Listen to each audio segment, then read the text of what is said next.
I can start, boss, right? Yeah. Okay. Thank you all for joining us this morning. Before we begin, I'd like to introduce some of the special guests we have here today. Congressman Jerry Nadler,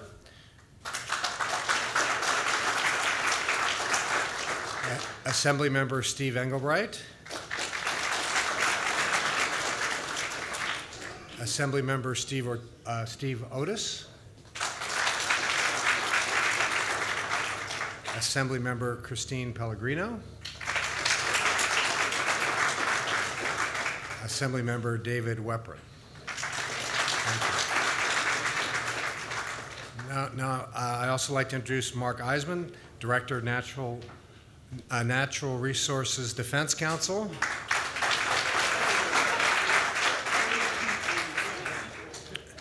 Adrian Esposito, Executive Director, Citizens Campaign for the Environment. And now I'm going to introduce some members of state government, so you don't have to necessarily applaud for them in the same way. John Rhodes, Chair of the Public Service Commission and Chief Executive Officer of the Department of Public Service. Gil Quinones, President and CEO, New York Power Authority. Alfonso David, Counsel to the Governor. Venetia Lannon, Deputy Secretary for the Environment. And to all the advocacy groups, and leaders who have joined us here today, thank you. So today we're facing a great threat to our environment. After decades of progress, the current administration in Washington is threatening to roll back all that we've accomplished to create a greener, renewable future. And nothing speaks to this threat more than the proposal on the table right now to allow offshore drilling along our coastline. So fortunately in New York, we have leadership that's stepping up and fighting back. Since day one, Governor Cuomo has been a national leader in building a clean energy economy and protecting our natural environment. He's taken a leading role in opposing this backward agenda focused on fossil fuels. I was proud to stand with the governor in March when he denounced in the clearest of terms the federal government's offshore drilling plan. And today I'm proud to stand with him again as we take action to protect our environment and our economy. So please join me in welcoming the 56th Governor of New York, Governor Andrew Cuomo.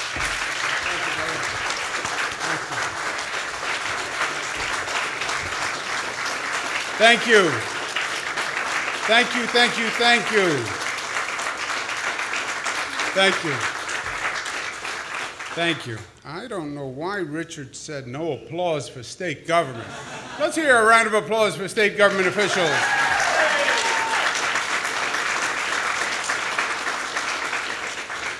Assemblyman Felix Ortiz snuck in while you were speaking. Let's give him a round of applause.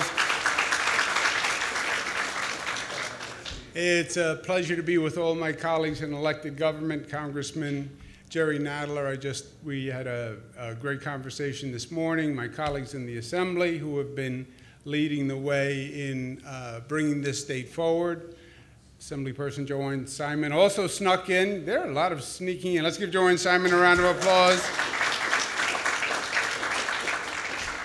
Richard Kaufman has done magnificent work, as the whole environmental and energy team has. This state is the most progressive state in the country when it comes to environmental leadership. And that is because of the advocacy groups and the intelligence that we have. It's the leadership of the Assembly and the Senate. But it's also because Richard Kaufman has never taken no for an answer and made us the leading state when it comes to protecting the environment. Let's give him a round of applause.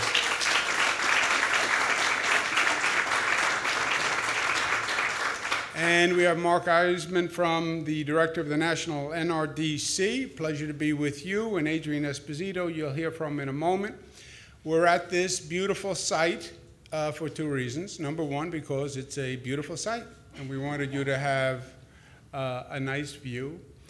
Number two, because it makes the point that New York is New York because of its location. We were the place in terms of harbor, our access to the water. The Hudson River was the access point to the Erie Canal, which then brought ships to the quote-unquote West, which is now the Midwest. But what made New York, New York was the water, was the waterfront and the location. What makes Long Island is the access to the ocean and tourism and the beauty and the Long Island Sound. That's really at the heart of New York. Hudson River all the way up was the trade corridor, was the development corridor. It is our number one asset, and it's an asset that the federal government is now threatening. New York takes pride in building on the legacy of environmental protection. We are not only the first and most aggressive state now on most environmental measures, we always have been. And we take that leadership very seriously. The nation's first state park was here in the state of New York at Niagara Falls. 1892, we established the Adirondack Park, which is the largest publicly protected area in the contiguous United States. Besides Alaska, it is the largest protected area, and that is a state park, not a national park. 1900, Teddy Roosevelt did the Palisades Interstate Parkway. 1962, we started the environmental advocacy movement. NRDC, Riverkeeper. It starts with the demonstrations at the Storm King Mountain when they wanted to build an energy plant. And people got together and said, how can you do this on the beautiful Hudson, which is an international treasure? How can you build a power plant using the Hudson River on one of the most beautiful mountaintops? And that started the environmental movement. Earth Day 1970, we set up the first environmental conservation agency before the federal government even set up the EPA. So that is the legacy we inherit. And that is the legacy that we have to protect and carry forward, and we have. We spearheaded the U.S. Climate Alliance when the federal government mistakenly pulled out of the Paris Accord. $300 million per year for the Environmental Protection Fund, largest amount in history. $2.5 billion clean water infrastructure program that the legislature was intelligent enough to pass, the largest in the history of the state of New York. We have the most aggressive shellfish restoration program going on. Over 200 million shellfish being put back in our waterways as natural filters of the water. $65 million to work against algal blooms, which are a real problem in our upstate lakes especially. A $1 billion state superfund to clean up our superfund sites like Grumman Plume. We did the largest land acquisition to add to the Adirondack Park in over 100 years. We added 69,000 acres of land. In March, we announced the largest state commitment to renewable energy in U.S. history, $1.4 billion. We have the largest solar panel manufacturing in the country, run by Tesla and Panasonic, that opened a 1 million square foot factory in Buffalo, New York, where we're building the panels that we believe are going to be the energy source of the future. We stopped the expansion of natural gas pipelines again and again, like the Constitution pipeline. Last month, we introduced the bill to ban plastic bags once and for all. That is not politically easy, but from a policy point of view, it is exactly right. And New York should have done it already. We banned fracking, and we lead the nation on the course to renewable energy development.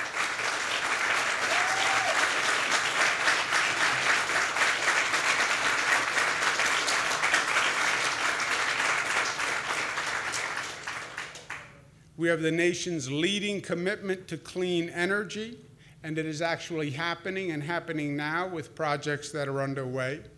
So we have fulfilled our legacy. We're leading the nation. But now we have a threat, not surprisingly, and the threat is from the federal government. January 5th, the Trump administration unveils their National Outer Continental Shelf Oil and Gas Program. The program proposes to make more than 90% of the total offshore acreage in the United States available to gas and oil drilling. 92 million acres of the North Atlantic available for fossil fuel exploration, which could affect 1,700 miles of New York coastline. It puts polluters first and virtually all federal water off coastal states, including New York, at risk. Now, the federal government estimates that there are significant reserves off the coast of New York. They estimate 1.8 billion barrels of oil and 11 trillion cubic feet of natural gas. That is problematic because that means we're going to be a target for exploration and development. This makes New York a target. If we are a target and they begin, it will devastate our coastal economies and cause irreparable harm to the environment. It's a triple threat. Exploration is a problem, drilling is a problem, and the potential for catastrophic spills are a problem. The federal government's attempt to locate gas and oil reserves will have substantial local impacts. First of all, just the survey work causes great harm. The way they do survey work is with what they call air guns that are destructive and send shock waves 6 miles from the point of their location. These air guns create more noise and vibration than a jet engine that is on an airplane. It is a significant and consequential factor. It depresses catch rates of fishes. It makes it impossible for species that are endangered to communicate and feed. It disrupts migratory patterns, and it leads to long-term loss of marine mammal biodiversity. And the rigs themselves dump contaminants, including lead, chromium, mercury, into our waters. Once they determine that it's a commercially viable exploration, then they put in the oil platforms. And there is no good way to put in an oil platform. Some float, some build artificial islands to support the oil platform, but however they do it, it is just bad. The infrastructure that goes along with the drilling makes it even worse because it attaches to the coastline. The production platforms produce obvious risks based on their potential for spills and ruptures and the potential for mistakes. Now, you'll hear the industry say, well, we have it down to a science. No, you don't. And we have plenty of experience and painful experience and destructive experience that says there are many flaws in this process, and one mistake can literally damage an ecosystem for decades. The potential pipeline spill, which we know is real, if it happened in this area, it would be affecting quickly the New York Harbor, all of Long Island. It would go up into the Long Island Sound, and it would go up the Hudson River, given our tidal, the tides that are in this region. A spill devastates the entire metropolitan region, period. And we know that a spill is possible. We went through the BP spill, and rather than trying to avoid that ever happening again, this actually increases the potential that it could happen, and it could happen in a much more sensitive, populated area. A spill, God forbid, would jeopardize the Port Authority of New York and New Jersey. That's 400,000 jobs. It would cripple Long Island's close to $6 billion tourism industry. It would devastate our fishing industry. It is just an unacceptable risk. On a risk-reward analysis, it is just an unacceptable risk. It is that simple, and it defies common sense. Our belief is the only energy activity offshore should be wind turbines that are helping our way towards our renewable goal. Now, once they announced this policy, there was an outcry in the state of Florida. And the administration did an immediate 180 on the political outcry from Florida. Why? Because politically, Florida is very key for them. And this is an administration that makes policy through politics. You look at their politics, and that is their policy. Why did Florida get an exemption? Because politically, Florida is important to them. And by the way, it's all across the board. You look at their immigration policies, it's politics, not policy. You look at what they did on the economy with the tax cut, it's politics, it's not policy. You look at what they did with their tax policies, where New York State loses the deductibility of state and local taxes, which is devastating to this state. 12 states get hurt under their tax reform plan. All 12 states, coincidentally, are Democratic states. All 12 states are, coincidentally, states that Donald Trump lost in the election.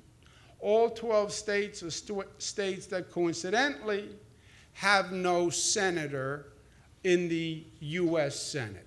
Those are the states they targeted to finance their tax plan.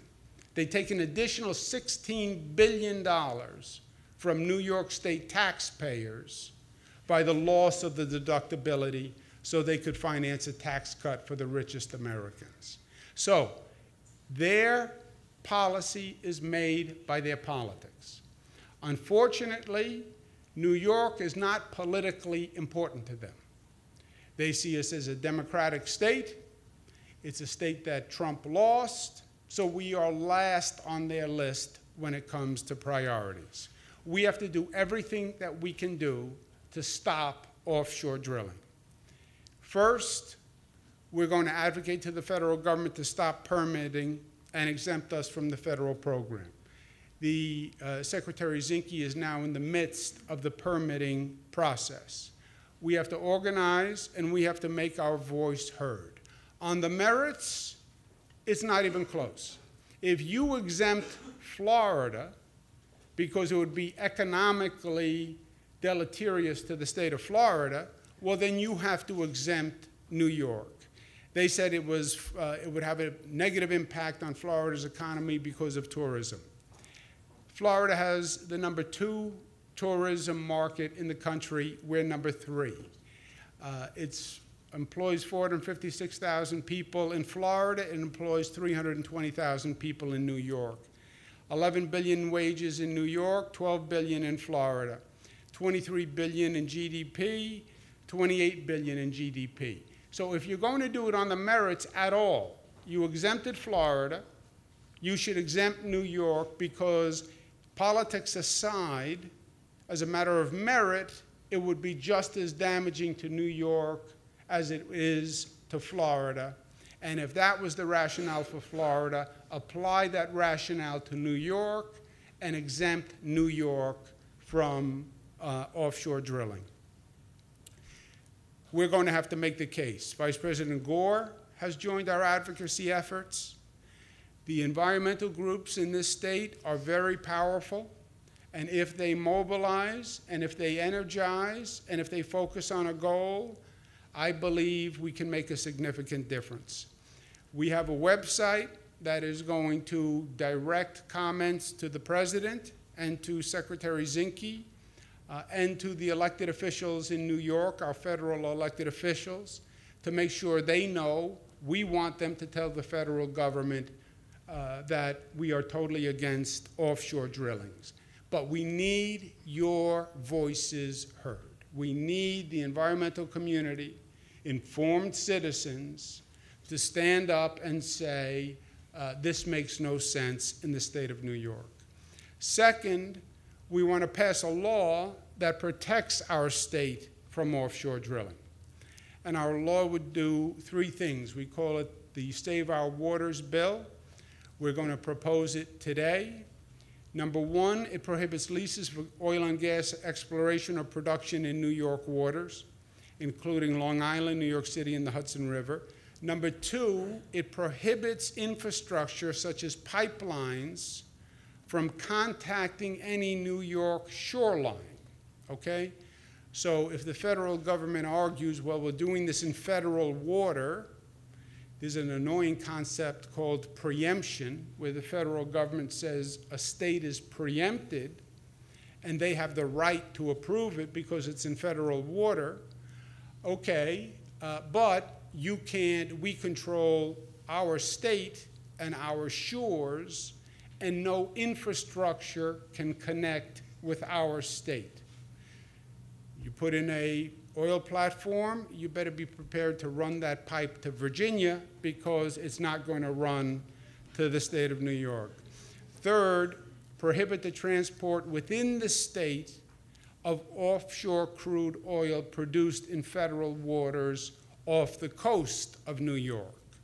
So our bill would say not only can you not have infrastructure touching New York, you cannot transport the oil within the state of New York. The bill will be introduced today. I urge the Assembly and the Senate to take it up, and I urge them to make their position known. The State Assembly, I think it's fair to say, is going to support the bill. Is that fair to say? Assemblyman Engelbright? We're going to take a quick vote. All in favor of the Assembly, say aye. Aye. Assembly passes the bill. It now goes to the Senate. This is how government works in Albany, right? It's called expedited government. The Assembly will support the bill. We need the State Senate to support the bill. And we need the State Senate to take it up so people have a right to know where they stand. The State Senate is very good at not putting the bill on the floor, which means nobody has to take a position. Hiding doesn't work, and hiding especially doesn't work on a bill that's as important as this one. So if we make our voices heard, demand judgment on the merits, pass the state law, it will be a legally controversial law because the federal government will argue preemption. And I have no problem passing that law and going to court and suing the Trump administration if they believe it violates preemption.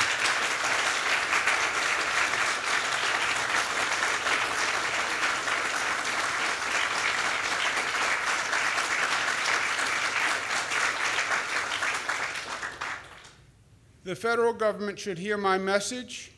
There is no how, no way we will ever allow offshore drilling.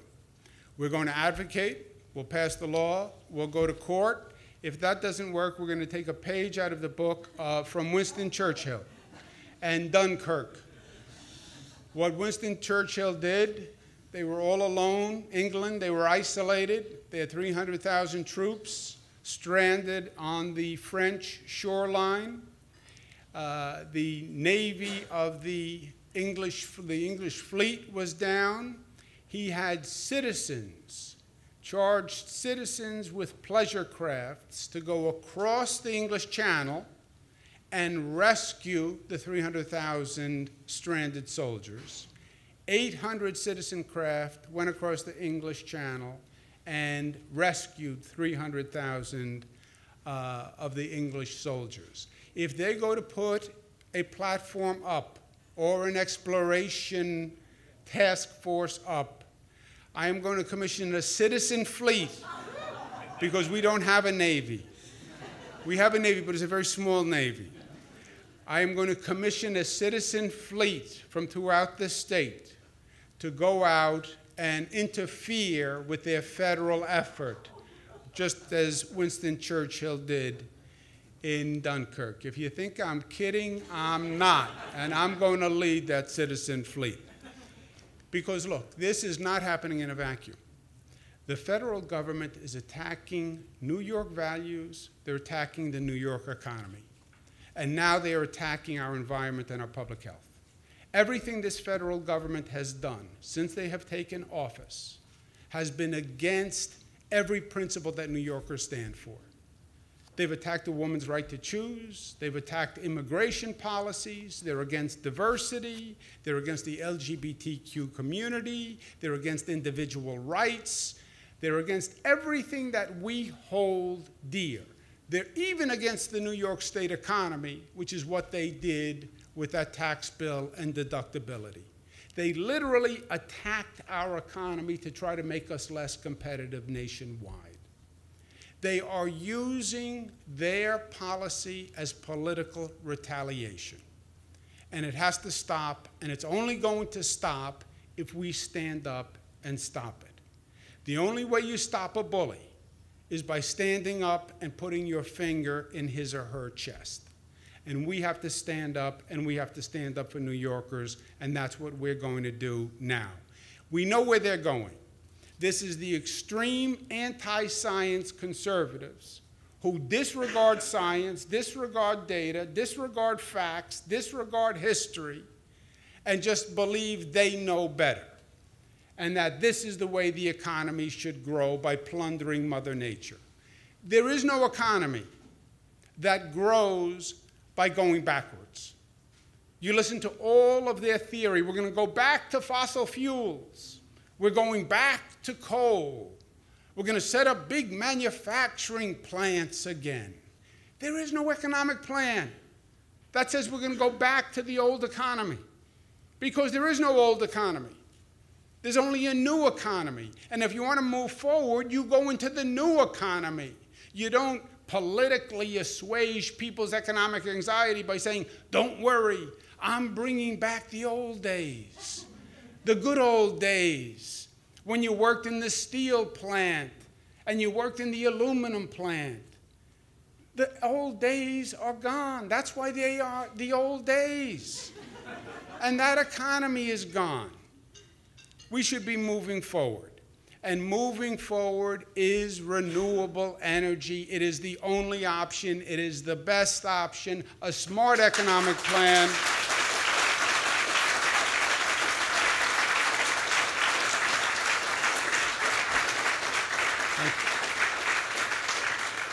The smart economic plan says, I see the future. The future is renewable energy. Let's get there first. The smart economic plan is, let us build the materials and the science and the suppliers for that renewable energy future. That's what we're doing in Buffalo with the largest solar panel manufacturer in the country. Lead in that space, because that is the space of the future. And let this country be the lead provider on the globe of how to get to renewable energy.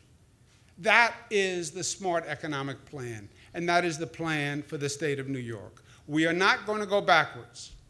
We are going to go forwards. You saw our legacy on the environment. We were always forward-facing. We were always the progressive leader. We got there first, the rest of the nation followed. We do that on every issue across the board. And the environment is one of them. We did it before. We're going to do it again. Together, we stand up to this threat. We're going to defeat this threat, and we're going to send this nation a message. We're not going back. We're going forwards. Thank you, and God bless you.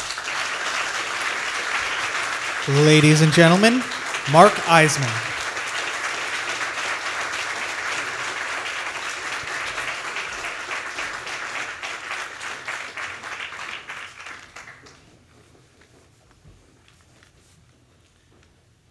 Well, thank you, Governor, and thank you for having NRDC here today.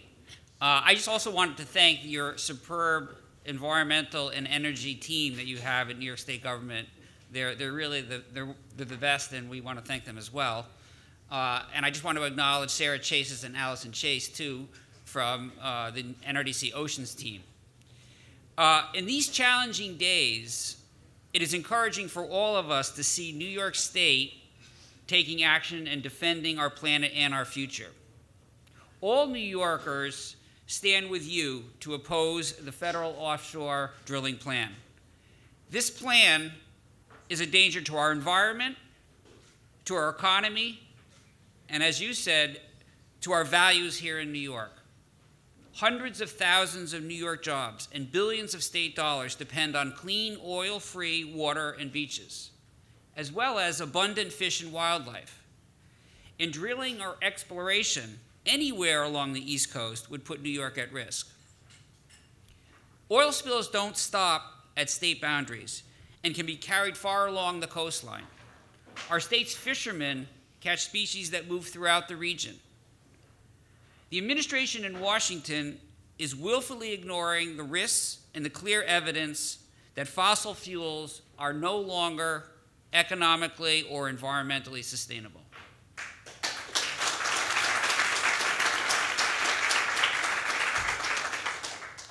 Whatever happens in Washington, the legislation you are proposing today, Governor, will help protect New York's water while delivering also a strong message that New York refuses to allow the federal government to dismantle decades of environmental progress. At NRDC, we stand shoulder to shoulder with the state of New York in doing everything we can do to prevent offshore drilling.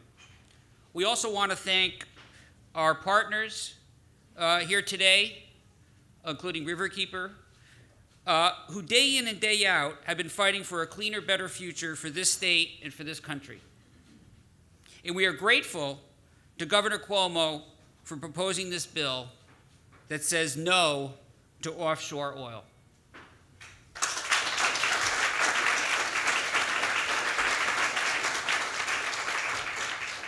Please join me now in welcoming another environmental champion, our friend, Executive Director of the Citizens Campaign for the Environment, Adrian Esposito.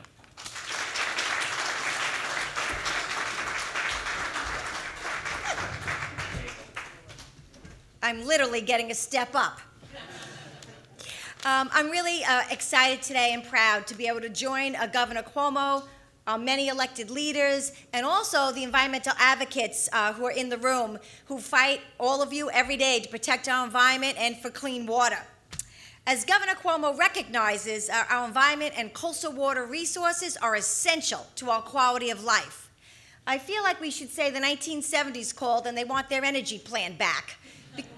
We can't believe, actually I was talking to NRDC and Paul from Riverkeeper earlier, and we said we can't believe we're fighting this again. We're having a déjà vu. When you grow up on Long Island, we like to say we grow up on the water. And that means that we love fin fishing, shell fishing, dig your toes in the mud and come up with a clam. You do kayaking and boating and a day at the beach, and I can't wait. We love living by the water. It is at the essential heart of who we are and our identity. For Long Islanders, it is what we love about where we live.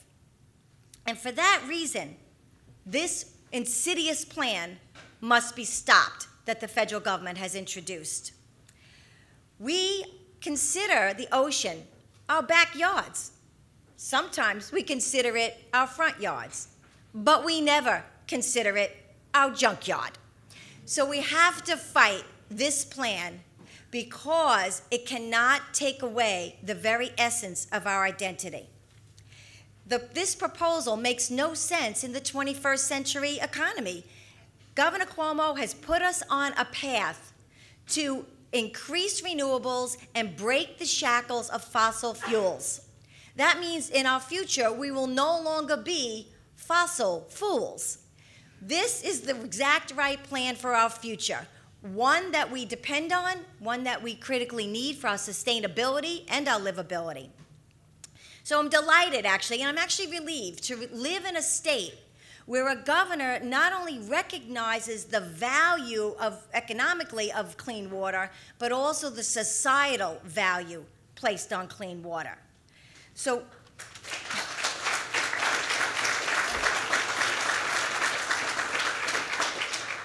I want to thank Governor Cuomo for stepping up to the plate and swinging the bat. and also all of you and your work. In order to fight the environmental assaults going on from the federal government, we have to do three things. We have to get up, show up, and speak up. And that's how we can fight these anti-environmental proposals. And thank you for doing that, Governor Cuomo. Thank you for doing that, all of you.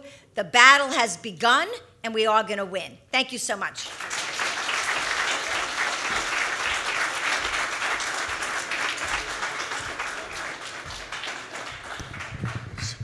So I think you got the message. Go to the website, make your voices heard.